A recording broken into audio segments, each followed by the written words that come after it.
So then, when you think about how you can use these capabilities for coercion, it's an important bridge to recognize across this presentation as I talk about distributed information technology and the potential to exploit it.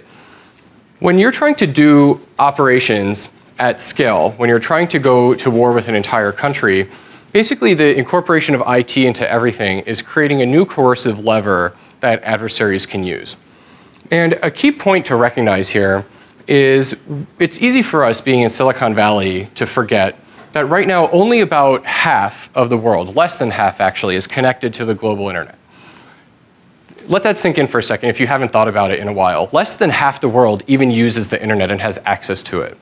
And then a smaller subset has high-speed internet. A smaller subset has high-speed mobile access to the internet. So if you think about your average user in India, for example, they're using a Nokia that's really out of date, that's a dumb phone, not going to give you the same capabilities as an iPhone, and that's the standard for most of the world. So we're still in the early era of the internet.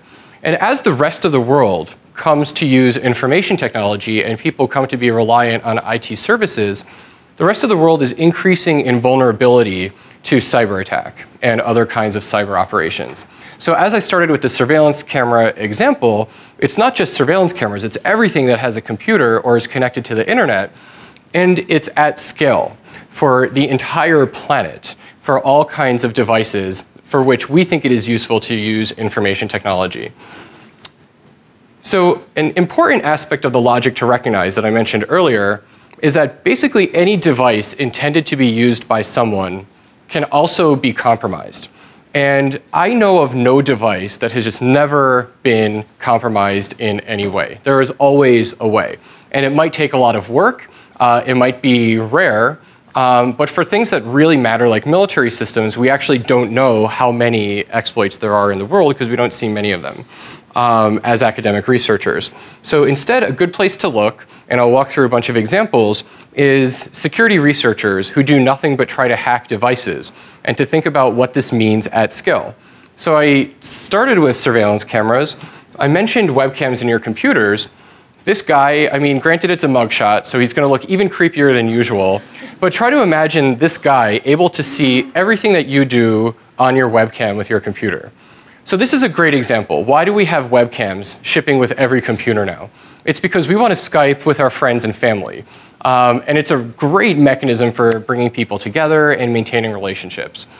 However, there are many different types of remote access tools, malicious software, that will allow a remote user to see everything that your webcam sees and hear everything that your microphone hears.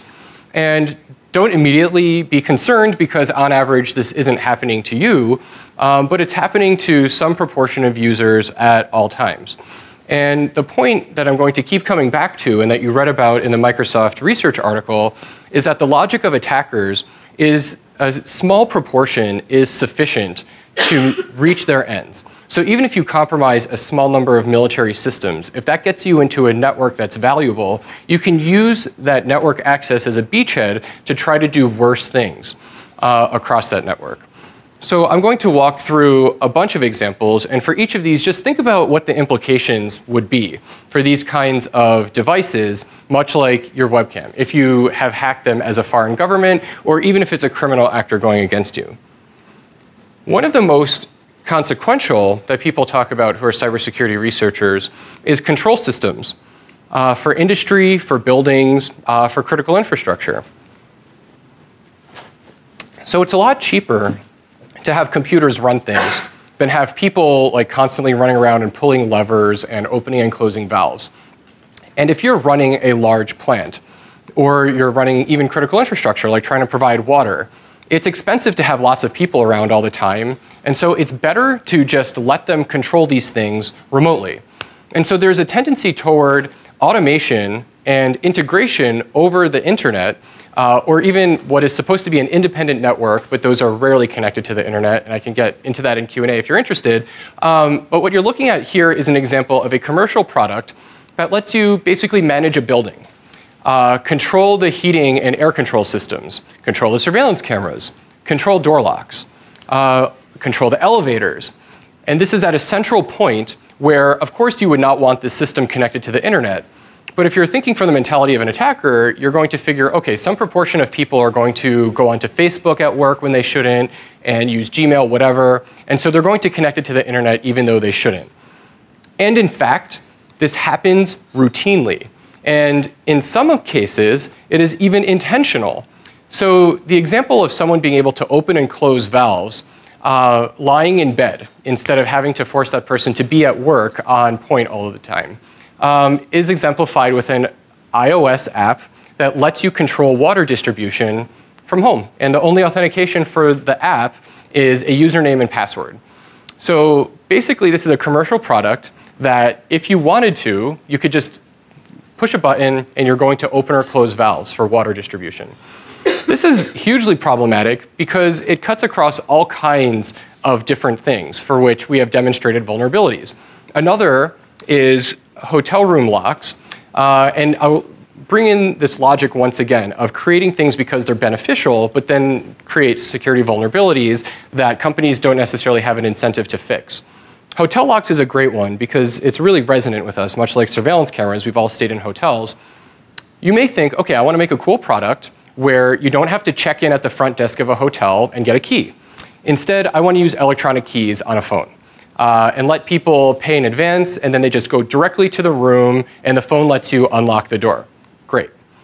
However, this one particular lock, which does exactly that and is deployed in the thousands at hotels around the world, has a vulnerability that you can go and look up on Google that will let you plug a USB device into the bottom of it and within seconds gain illicit entry to the hotel room.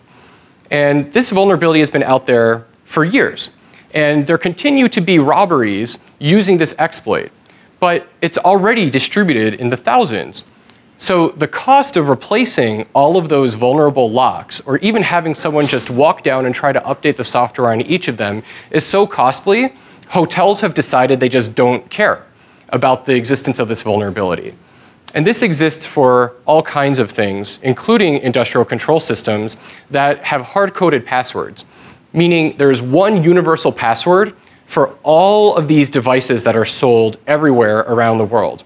And so if all you do is Google hard-coded passwords, you could control elevators in lots of different buildings using these kinds of control systems.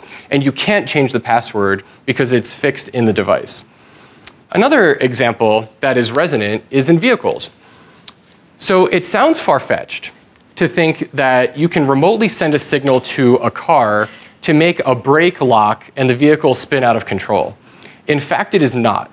And we have observed security researchers actually developing the ability to do just that. And it hasn't been used yet by criminal actors or for malicious purposes, but the vulnerability is there, and lots of vulnerabilities that we don't know about in these kinds of devices. So think about OnStar and its ability to unlock your doors with a remote signal. That would be pretty useful for criminals to be able to replay that signal and unlock doors on demand. That's not so bad, but the scenario of spinning a car out of control by locking its wheel is bad. The other part of the logic I'd like to bring in here, which I'll come back to later, is scale, and how if you have a car like a Toyota Corolla, you have millions of them out in the world, and they may all have a software vulnerability that some malicious actor finds out about. You now have the ability to do something that nobody's been able to do with anything other than nuclear weapons in terms of scale of affecting people's lives.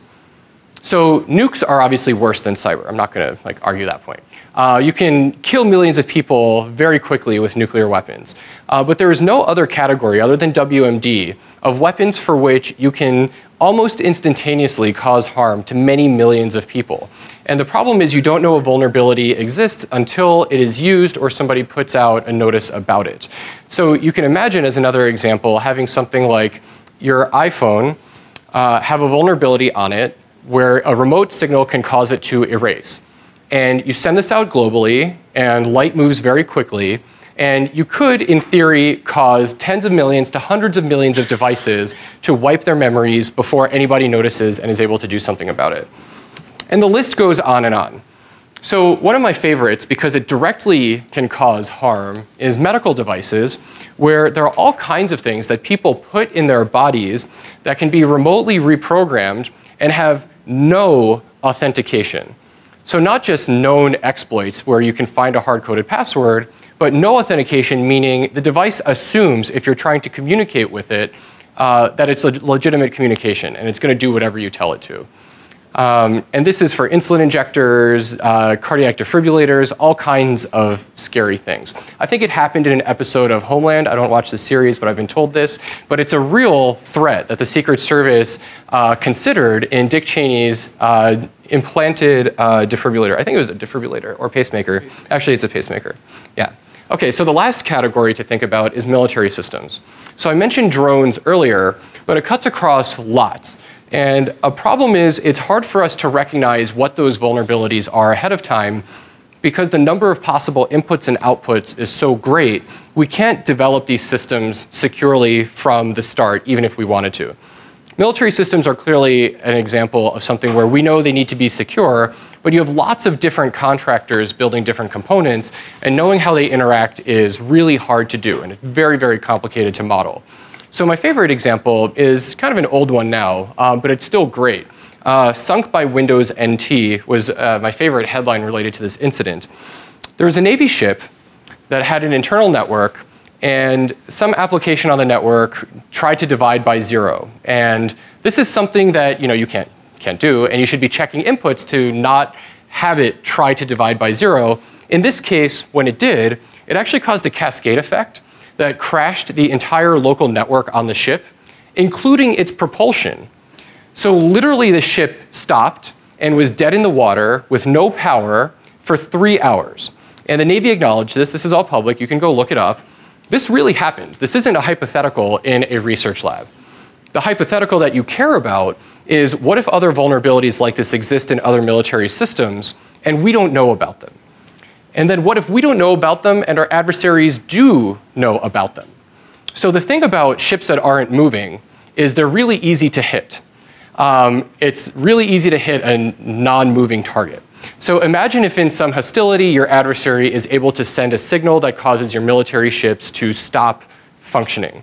That is kind of the worst case scenario that people think about related to cyber war.